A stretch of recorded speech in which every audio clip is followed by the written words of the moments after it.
Bismillahirrahmanirrahim. Assalamualaikum warahmatullahi wabarakatuh. Apa kabar teman-teman semua? Semoga kalian senantiasa sehat walafiat bersama ayah bunda dan juga keluarga besar kalian semua. Dan tentunya semoga kalian semakin bertambah barokah dan terus semangat belajar, semangat menuntut ilmu, karena menuntut ilmu itu ibadah dan berpahala. Teman-teman semua yang luar biasa, soleh dan solehah, selamat berjumpa kembali kepada Bapak Nurozi untuk menyampaikan kali ini pelajaran pendidikan agama Islam untuk materi tentang Asmaul Husna. Nah, teman-teman semua, sebelum kita mulai pembelajaran kita, mari kita awali kegiatan kita dengan berdoa kepada Allah Subhanahu wa taala. Semoga Allah Subhanahu wa taala berikan kepada kita kemudahan dan kelancaran dalam belajar. Kemudian Allah limpahkan kepada kita rahmat dan barokahnya. Baik, kita bersama-sama membaca doa belajar. A'udzu billahi minasy syaithanir rajim. Bismillahirrahmanirrahim. Raditu billahi rabba wa bil islami dina wa bi Muhammadin nabiyyan wa rasula. Rabbi zidni ilma warzuqni fahma. Allahumma anfa'ni bima 'allamtani wa 'allimni ma yanfa'uni wa zidni ilma. Allahumma inni as'aluka 'ilman nafi'an wa rizqan thayyiban wa 'amalan mutaqabbalan. Teman-teman semua yang dirahmati Allah Subhanahu wa taala, selanjutnya pada kesempatan ini sebelum kita membahas lebih lanjut, mari kita ketahui tujuan pembelajaran kita untuk kali ini, ya. Yang pertama adalah setelah pembelajaran ini diharapkan kalian mampu menyebutkan pengertian Asmaul Husna, ya. Yang kedua, kalian mampu menyebutkan 4 Asmaul Husna berikut artinya yang akan kita pelajari, ya. Namun pada kesempatan ini akan disampaikan 2 Asmaul Husna terlebih dulu. Yang ketiga, kalian diharapkan mampu menyebutkan dalil nakli 4 Asmaul Husna yang akan kita pelajari. Dan yang kelima, mampu menyebutkan nilai-nilai yang mencerminkan bahwa kalian meyakini, ya, Asmaul Husna yang kita pelajari. Ini yang akan kita pelajari dulu adalah 4 Asmaul Husna. Yang pertama adalah As-Samad, ya, As-Samad. Nah, gitu ya. Yang kedua Al-Muqtadir. Yang ketiga Al-Muqaddim, dan yang keempat adalah Al-Baqi. Baik, selanjutnya apa itu Asmaul Husna? Asmaul Husna itu adalah nama-nama yang baik dan mulia bagi Allah Subhanahu wa ta'ala. Jadi Allah itu punya nama lebih dari satu. Ada yang menyebut 99 nama, ada yang menyebut lebih dari itu, ya. Kemudian yang paling dikenal adalah yang mengatakan bahwa Asmaul Husna itu ada 99. Yang paling utama adalah Allah, ya. Nah, dalilnya apa? Dalilnya terdapat di dalam surah Al-A'raf ayat 180. Allah Subhanahu wa taala berfirman, "Walillahil asmaul husna fad'auhu biha." Dan Allah memiliki asmaul husna atau nama-nama yang baik atau mulia, maka permohonlah kepadanya dengan menyebut asmaul husna, ya. Selanjutnya teman-teman, kita akan pelajari asmaul husna yang pertama, yaitu as-samad. Ya. As-samad artinya adalah maha dibutuhkan atau tempat meminta. Ya, nanti kita akan pelajari bahwa as-samad itu penerapannya dalam kehidupan kita sehari-hari seperti apa, ya. Namun kita lihat dulu dalilnya tentang Allah itu as-samad, sudah kalian kenal tentunya, ya, yaitu di dalam surah Al-Ikhlas ayat yang kedua. Allahus samad. Allah tempat meminta segala sesuatu. Ya. Selanjutnya teman-teman, menurut Abdullah ibnu Abbas bahwa yang dimaksud Allah itu memiliki nama as-samad, itu maknanya yang pertama, Allah itu penguasa yang maha sempurna kekuasaannya.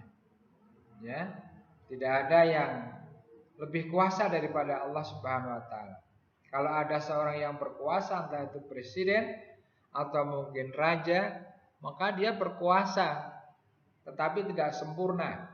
Pertama, lingkup kekuasaannya sangat terbatas, ya. Paling di seputar satu negara saja, mungkin satu keraton saja dan sebagainya. Tapi kalau Allah, seluruh alam semesta, Allah adalah penguasanya.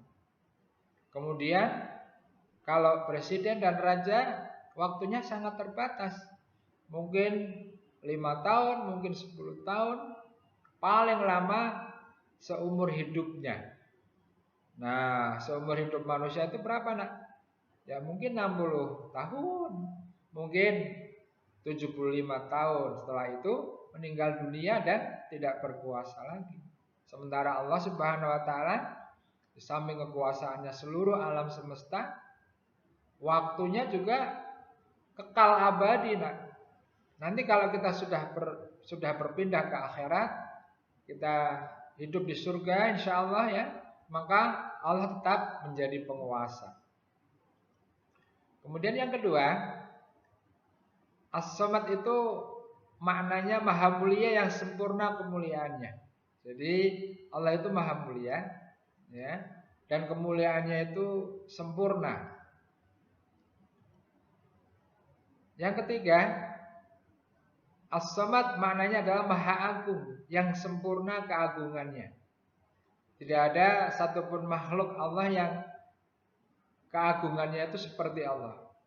Kemungkinan ada manusia yang diagungkan oleh manusia lain, tapi keagungannya tidak sebanding jika dibandingkan dengan keagungan Allah Subhanahu wa taala. Yang keempat, as-samad maknanya maha penyantun yang sempurna sifat penyantunannya. Bahwa Allah itu maha penyantun, ya, maha belas kasihan, maha memberi. Semua makhluknya disantuni oleh Allah, diberikan rezeki oleh Allah. Baik makhluknya yang taat seperti kita, seperti kalian, maupun yang durhaka seperti orang-orang kafir, ya. Kamu lihat, ya, orang-orang kafir, orang-orang non-Islam, banyak, ya, yang kaya raya, ya. Hartanya banyak, rumahnya banyak, besar-besar, mobilnya juga banyak. Itu rezeki dari Allah, nak. Itu menunjukkan bahwa Allah itu maha penyantun, memberikan rezekinya kepada semua makhluknya. Akan tetapi kalau orang-orang kafir itu hanya di dunia saja, nah. Ya, di dunia saja setelah mati, maka apa yang dia miliki akan ditinggalkannya dan nanti di akhirat dia rugi karena akan disiksa dan tempatnya adalah di neraka yang penuh dengan penderitaan dan kesengsaraan. Sementara orang-orang yang beriman, walaupun mungkin di dunia ini rizkinya cukupan atau bahkan kelihatan kurang, tapi insya Allah di akhirat Allah akan berikan kenikmatan yang tak terhingga. Dia hidup di surga yang penuh dengan kebahagiaan dan kenikmatan, ya. Selanjutnya, makna as-samad yang keenam adalah maha kaya yang sempurna kekayaannya. Bagaimana tidak? Karena Allah itu memiliki seluruh alam semesta ini, nak. Ya. Jadi seluruh alam semesta ini termasuk diri kita adalah milik Allah. Maka Allah itu maha kaya. Kemudian yang ketujuh, as-samad itu bermakna maha perkasa yang sempurna keperkasaannya. Karena Allah penguasa alam semesta, pastinya Allah maha perkasa.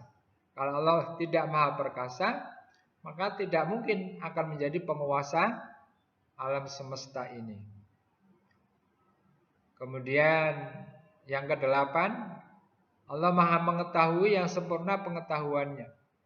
Ya, jadi Allah itu maha mengetahui baik yang nampak maupun yang tidak tampak. Ya, di tempat yang paling tersembunyi sekalipun Allah mengetahui.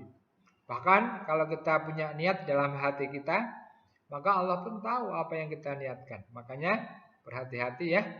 Kalau punya niat atau keinginan, ataupun kalau mau berbuat sesuatu, difikirkan dulu. Apakah ini perbuatan yang baik atau yang buruk. Kalau baik menurut Islam, menurut ajaran agama kita, diteruskan silakan. Kalau buruk, jangan dilakukan. Ya. Dan yang terakhir, makna dari as-samad itu menurut Ibnu Katsir adalah maha bijaksana yang sempurna kebijaksanaannya.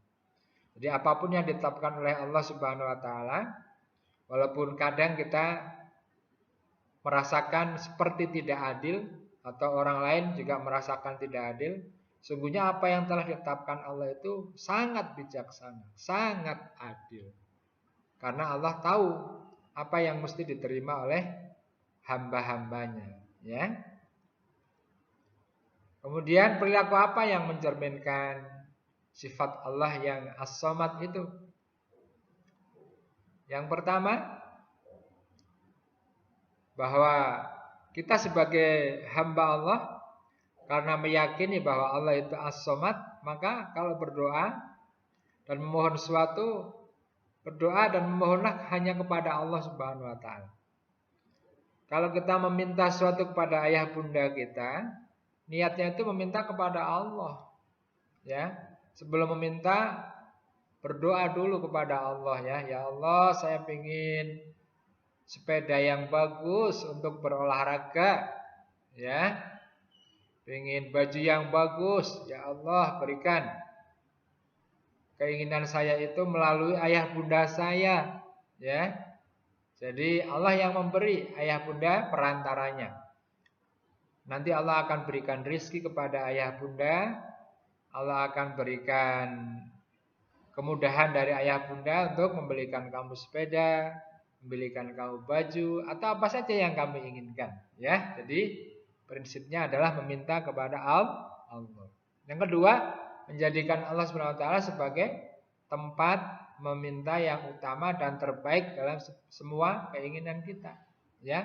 Sebab yang mampu memenuhi kebutuhan kita ini hanyalah Allah Subhanahu wa taala.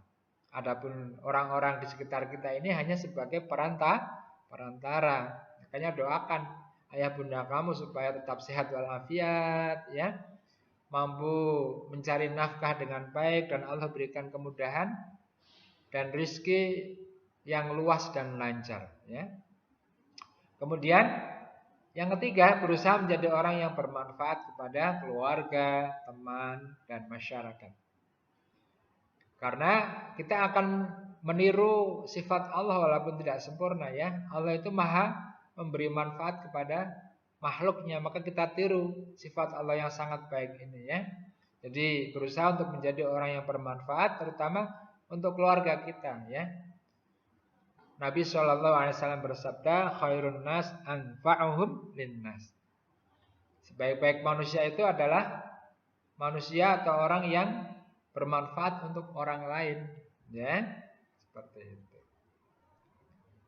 Kemudian Asmaul Husna yang kedua adalah Al-Muqtadir. Nah, maknanya coba kamu lihat gambar ini nak. Gambar apa ini nak? Gambar anak panah. Kemudian menancap pada target yang tepat. Nah, ini maknanya bahwa Allah itu maha kuasa, maha menentukan. Dalilnya apa? Nah, terdapat di dalam surah Az-Zukhruf ayat 42. Allah berfirman, "Au nuriyannakal ladzi wa'adnahum fa inna 'alaihim muqtadirun."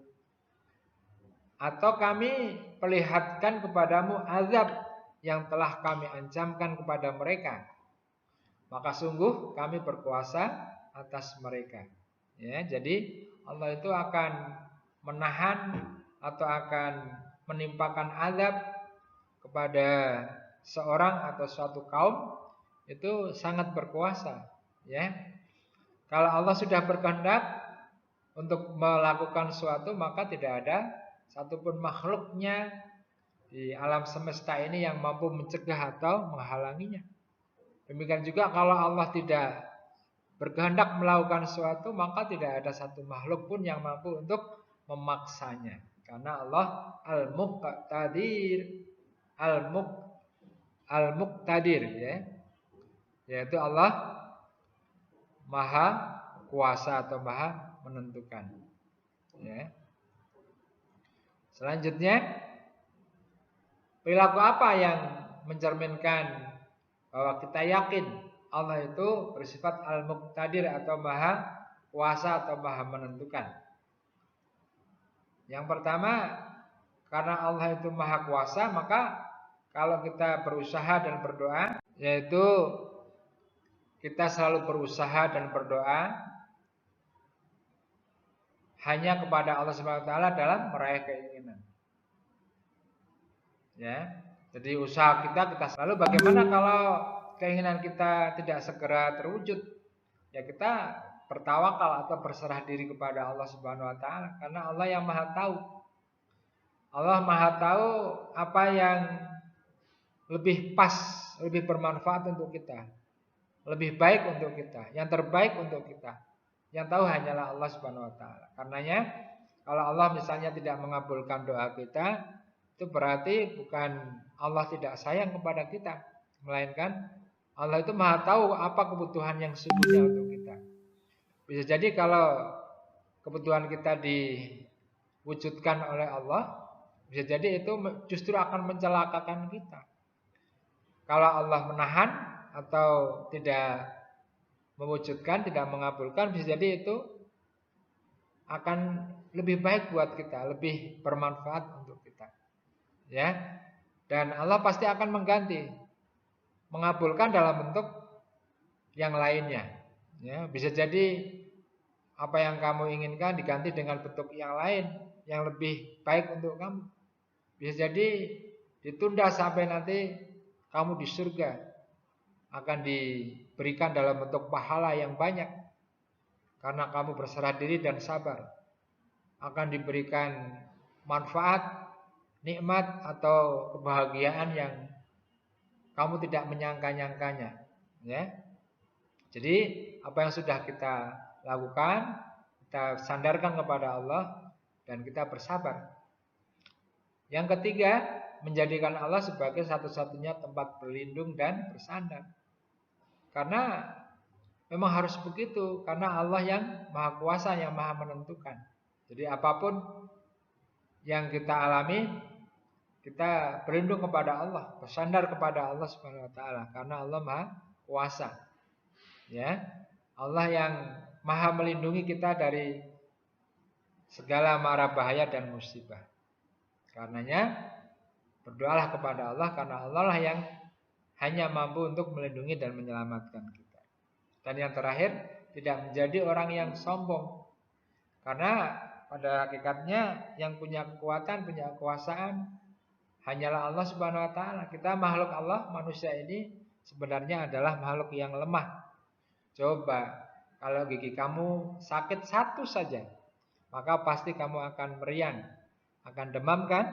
Nah, itu tandanya bahwa kamu itu, kita semua ini tidak punya kekuatan apapun kalau tidak diberikan kekuatan oleh Allah Subhanahu wa taala. Makanya tidak bisa kita tidak boleh menjadi orang yang sombong, karena memang tidak ada yang bisa kita sombongkan, ya. Bahwa kita ini sebenarnya lemah di hadapan Allah Subhanahu wa taala. Kita ini kan bisa apa-apa, bisa belajar, bisa makan, bisa minum, bisa tidur.